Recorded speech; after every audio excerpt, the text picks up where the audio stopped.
اللہ علیہ وسلم کے ارشاد کے مطابق آپ علیہ السلام نے فرمایا کہ اس عورت کے لیے جائز نہیں ہے کہ وہ روزہ رکھے اس حالت میں کہ اس کا خاوند گھر میں موجود ہے۔ عورت نفلی روزہ اپنے خاوند کی اجازت کے بغیر نہیں رکھ سکتی اگر وہ گھر میں موجود ہو۔ نبی علیہ السلام نے ارشاد فرمایا کہ جس عورت کی اس حالت میں فوتگی ہو جاتی ہے کہ اس کا خاوند اس سے راضی ہے تو وہ عورت جنتی عورت ہے۔ نبی علیہ السلام کے پاس ایک صحابیہ آتی ہیں، آپ علیہ السلام ان سے پوچھتے ہیں کہ کیا تو شوہر والی ہے؟ اگر تو شوہر والی ہے تو اس کی خدمت اور اس کے ساتھ جو تیرا رویہ ہے اس کے اوپر غور کرتی رہنا کہ تیرا خاوند تیرے لیے باعث جنت بھی ہے اور باعث جہنم بھی ہے۔ آپ علیہ السلام کے ارشاد کے مطابق پروردگار عالم اس عورت کی طرف نگاہ اٹھا کر کے بھی نہیں دیکھیں گے جو اپنے خاوند کی ناشکری کرتی ہیں، حالانکہ یہ عورتیں اپنے خاوند سے بے نیاز بھی تو رہ نہیں سکتی ہیں۔ نبی علیہ السلام نے فرمایا کہ میں نے جب جنت اور جہنم کو دیکھا تو جہنم میں سب سے زیادہ عورتوں کی کثرت کو پایا۔ آپ علیہ السلام نے فرمایا کہ جو عورت پابندی وقت کے ساتھ نماز ادا کرتی ہے، رمضان المبارک کے روزے رکھتی ہے، اپنی عزت کی حفاظت کرتی ہے اور اپنے خاوند کی اطاعت کرتی ہے، یہ 4 کام کرتی ہے، پھر وہ جنت کے جس دروازے سے چاہے وہ داخل ہو سکتی ہے۔ مطلب کہ اس کے ساتھ اپنے خاوند کی اطاعت لازمی ہے۔ اب یہ وہ تعلیمات ہیں جو رسول اللہ صلی اللہ علیہ وسلم نے امت محمدیہ کی ان بیٹیوں کی تربیت اور تعلیم کرتے ہوئے ارشاد فرمائی ہیں۔ آج میری بہنیں اور دوستیں ان تعلیمات کو سیکھنا تو بڑے دور کی بات ہے، ان کو سننا بھی گوارا نہیں کرتی، اس وجہ سے کہ کیا صرف اور صرف خاوند کے حق ہیں، ہمارا کوئی حق نہیں ہے، صرف خاوند کی ہی اطاعت کرنی ہے، ہمارے اوپر کوئی کسی قسم کا حق نہیں ہے، ہم لوگوں کو بھی حق دیا جائے۔ اگر ایک بات کو دیکھا جائے تو میری نظر سے آج تک جتنے بھی اشتہار گزرے ہیں اور جتنی بھی اس طرح کے تویز، چلے، دھاگے، پیر صاحب، ان کا صرف ایک ہی ہوتا ہے کہ اپنے خاوند کو مٹھی میں کرنے کا تویز، اپنے خاوند کو اپنا غلام بنانے کے لیے تویز، دھاگا، چلا اور دم اور یہ سب کچھ۔ اور یہ عورتیں اپنے خاوند کو مٹھی میں کرنے کے لیے، اس کو غلام بنانے کے لیے چلے کریں گی، دھاگے اٹھائیں گی، تویز اٹھائیں گی، سارا جتنی بھی خاوند کی جمع پونجی ہے جا کے پیروں فقیروں کو دے کر کے آ جائیں گی، کیونکہ ان کا مائنڈ بن چکا ہے کہ ہم نے اپنے خاوند کو غلام بنا کے رکھنا ہے، ہم نے اس کی اطاعت نہیں کرنی، اس کو اپنے سر کا تاج بنا کے نہیں رکھنا۔ آج تک اگر شکایتیں ملی ہیں تو کس کی؟ کہ ہم لوگوں کو خاوند کو فرمانبردار بنانے کے لیے ہمیں تعویذ چاہیے، کوئی وظیفہ چاہیے، حالانکہ نبی علیہ السلام نے فرمایا کہ سب سے زیادہ حق تو خاوند کا ہے اور سب سے زیادہ نافرمانی تو عورت کرتی ہے۔ آج تک کسی خاوند نے یہ نہیں کہا کہ مجھے تعویذ چاہیے کہ میری بیوی نافرمان ہے، میری بیوی زبان دراز ہے، میری بیوی ناشکری ہے، مجھے تعویذ چاہیے۔ اب یہ وہ تعلیمات ہیں کہ ہم لوگ اپنا مائنڈ سیٹ کریں، سوچ مثبت رکھیں، کیا کہ ہم نے اپنے خاوندوں کی اطاعت کرنی ہے، ان کی فرمانبرداری کرنی ہے، ان کو سر کا تاج بنانا ہے، ہم نے نہ کہ ان کو غلام بنانا ہے اور ان سے غلامی کروانی ہے۔ آج یہ تعلیمات کو دیکھیے اور میری دوستوں اور بہنوں کا اپنے خاوندوں کے ساتھ رویہ دیکھیے۔ میری دوستیں اور بہنیں یہ سمجھتی ہیں کہ ہم نے اپنے خاوند کے گھر کی صفائی کر لی، اس کے کپڑے دھو لیے، استری کر لیے، اس کا روم صاف کر دیا، تو ہم نے کیا کیا؟ دنیا میں سب سے زیادہ جو فرمانبردار بیوی ہے وہ میں ہی کہلاتی ہوں، کیونکہ میں نے یہ سارے کام ٹائم سے کر دیے۔ حالانکہ ان سارے کام کے کرنے کا نام خاوند کی اطاعت اور فرمانبرداری نہیں ہے۔ خاوند کی اطاعت کیا ہے، خاوند کی فرمانبرداری کیا ہے، اور وہ کون سی وجہ ہے کہ جس کی وجہ سے آپ کا خاوند آپ کے اوپر توجہ نہیں دیتا اور آپ کا گھر کبھی بھی پرامن پرسکون نہیں رہ سکتا، وہ وجہ کیا ہے؟ دیکھتے ہیں حضرت ام سلیم رضی اللہ تعالی عنہا کا ایک حدیث۔ ان کا بیٹا بیمار ہے، بیمار بیٹا چھوڑ کر کے خاوند سفر پہ چلا جاتا ہے۔ جب خاوند سفر پہ جاتا ہے تو بیٹے کی ڈیتھ ہو جاتی ہے۔ یہ بیٹا جب فوت ہو جاتا ہے تو ان کا خاوند سفر سے واپس آتے ہیں تو ام سلیم مسکراہٹوں کے ساتھ، پیار کے ساتھ، محبت کے ساتھ اپنے خاوند کو ریسیو کرتی ہیں، گھر میں راحت، خوشی اور پرسکون ماحول بناتی ہیں، اپنے بیٹے کا جو دکھ ہے، اپنی ممتا کو مار کر کے اتنی بڑی پریشانی بھی اپنے خاوند کو نہیں بتاتی ہیں کہ میرے خاوند کیا ہوں گے، اس خبر کو سن کر کے پریشان ہوں گے، تو میں یہ خبر ان کو سنا کر کے پریشان کر کے نافرمان بیوی میں نہ لکھتی جاؤں۔ آج ہمارے ہاں اب آپ سوچئے کہ آپ اپنے خامند کو یہ سکون، یہ والا سکون اور یہ دلی تسکین، یہ ماحول ان کو دیتی ہیں۔ ہمارے ہاں کیا ہوتا ہے، خامند باہر کی صحبتوں کا، تھکاوٹوں کا، پریشانیوں کا تھکا ہارا جب گھر پہنچتا ہے،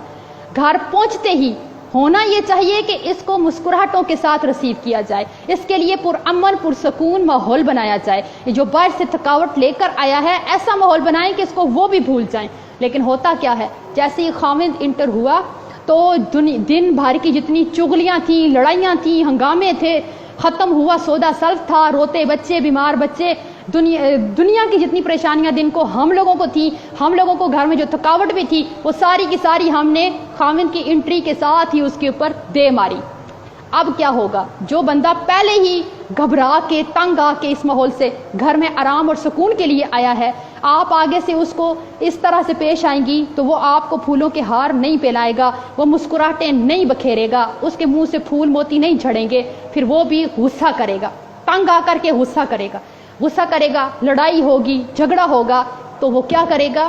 اس گھر کو چھوڑ کر کے، آپ کو چھوڑ کر کے وہ اس جگہ چلا جائے گا جہاں پہ اس کو پیار ملے گا، محبت ملے گی، دل کا راحت ملے گا، ذہنی ٹینشن اس کی دور ہو جائے گی، وہ والی جگہ دیکھ لے گا۔ پھر ہماری دوستیں اور بہنیں شکایت کرتی ہیں کہ ہمارے خامند ہم سے پیار نہیں کرتے، ہمارے اوپر توجہ نہیں دیتے، ہمارے گھر میں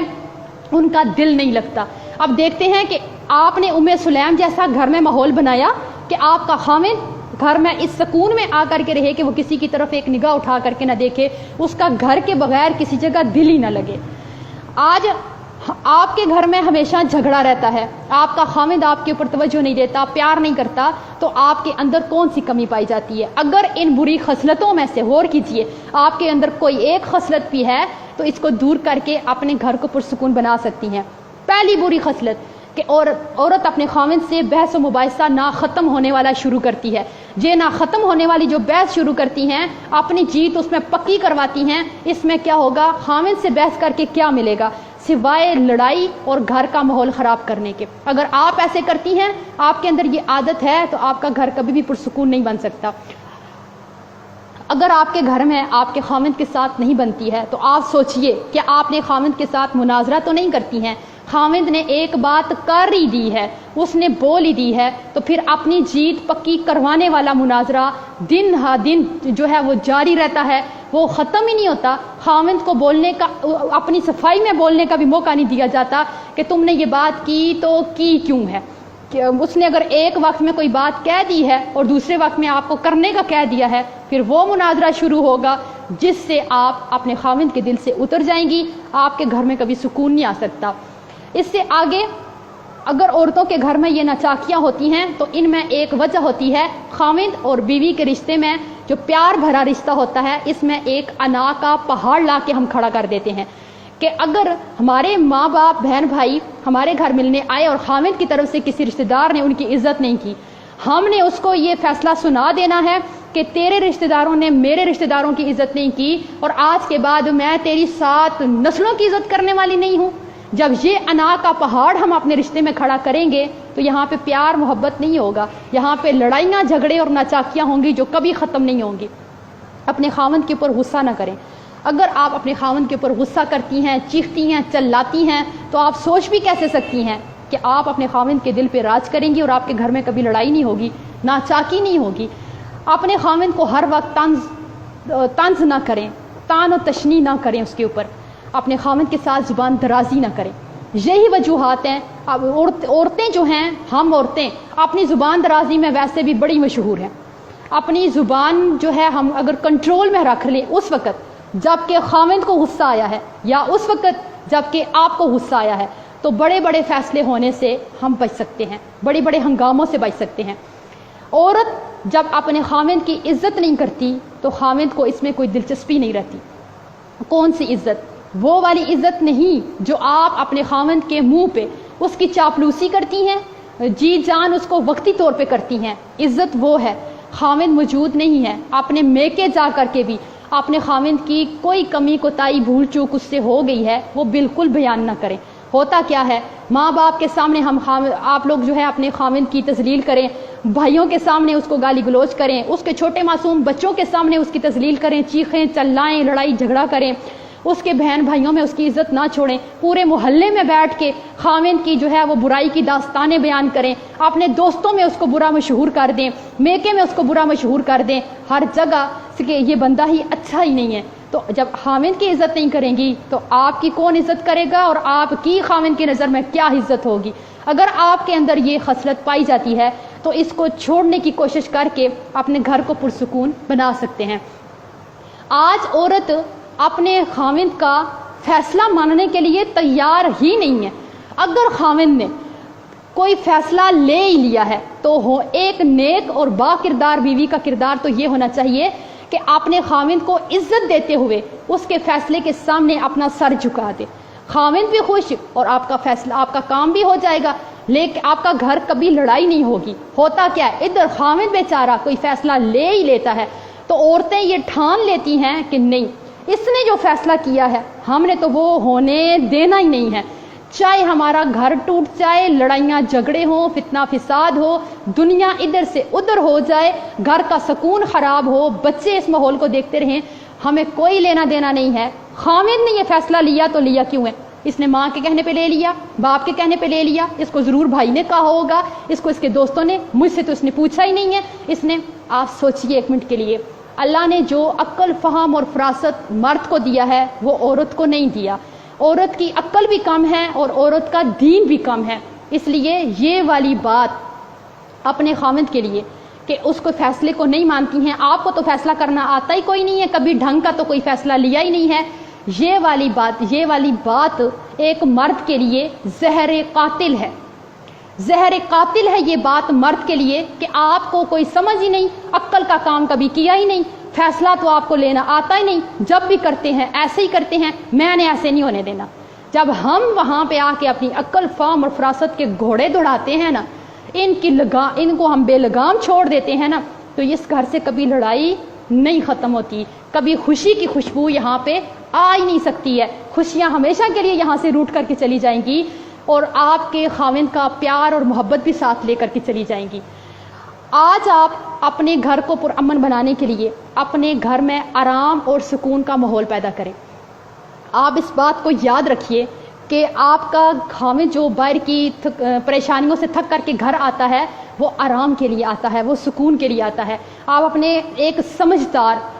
سمجھدار خاتون اپنے گھر کا ایسا ماحول بناتی ہے کہ اس کا خاوند کسی بات سے بھی اس سے ناراض نہ ہو، اس کو کوئی بات بری نہ لگے۔ ایسے مرد اپنے گھر سے باہر کسی کو آنکھ اٹھا کر کے بھی نہیں دیکھتے، جن کو گھر سے پیار ملے، محبت ملے، چاہت ملے، سکون ملے، آرام ملے، خدمت کرنے والی بیوی ملے۔ یہ والی چیزیں جب مرد کو ملیں، مرد کبھی کسی طرح کی لڑکی کو باہر نظر اٹھا کر کے نہیں دیکھتا۔ آج ہماری بہنوں کے اندر تو اتنی برداشت نہیں ہے کہ اگر ایک خاوند اپنی ماں کے لیے علادہ سے ایک برگر اٹھا کر کے لے آئے، ایک برگر، تو بیوی سے یہ برداشت نہیں ہوتا کہ اس نے میرے لیے، میرے پورے بچوں کے لیے کیوں نہیں لایا، صرف ایک بیوی کے لیے لے کر کے کیوں، اپنی ماں کے لیے لے کر کے کیوں آیا ہے۔ تو یہ والی بات بھی ہم سے ہونا تو ایسے چاہیے، ایک با کردار بیوی اپنے خاوند کو خود اس بات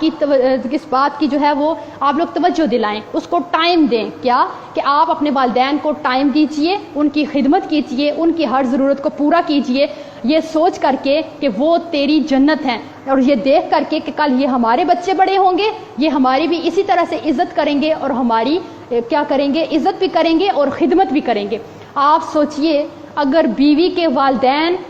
آپ کی بیوی کی جنت ہیں تو شوہر کے جو والدین ہیں وہ اس کی جنت ہیں، آپ اس سے اس کی جنت چھیننے کی کوشش مت کیجیے،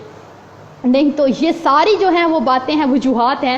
جس کی وجہ سے ایک عورت کا گھر اگر اس کے اندر یہ والی باتیں پائی جاتی ہیں تو کبھی بھی خوشیوں بھرا گھر نہیں بن سکتا۔ اگر آپ کو اپنے خاوند سے شکایت ہے تو آپ اس کی بے رخی کی شکایت کرنے کی حقدار ہی نہیں ہیں اگر آپ کے اندر یہ والی ساری بری خصلتیں پائی جاتی ہیں۔ اگر آپ یہ سارے حق ادا کریں، نبی علیہ الصلوۃ والسلام کی تعلیمات کو دیکھیں اور پھر اپنے رویے کو دیکھیں، تو آپ کا گھر ممکن ہی نہیں ہے کہ آپ کا گھر جنت کا نقشہ نہ پیش کرے، پرامن نہ ہو، پرسکون نہ ہو، آپ کا خاوند آپ اپنے خاوند کے دل پہ راج کرنے والی نہ بن سکے۔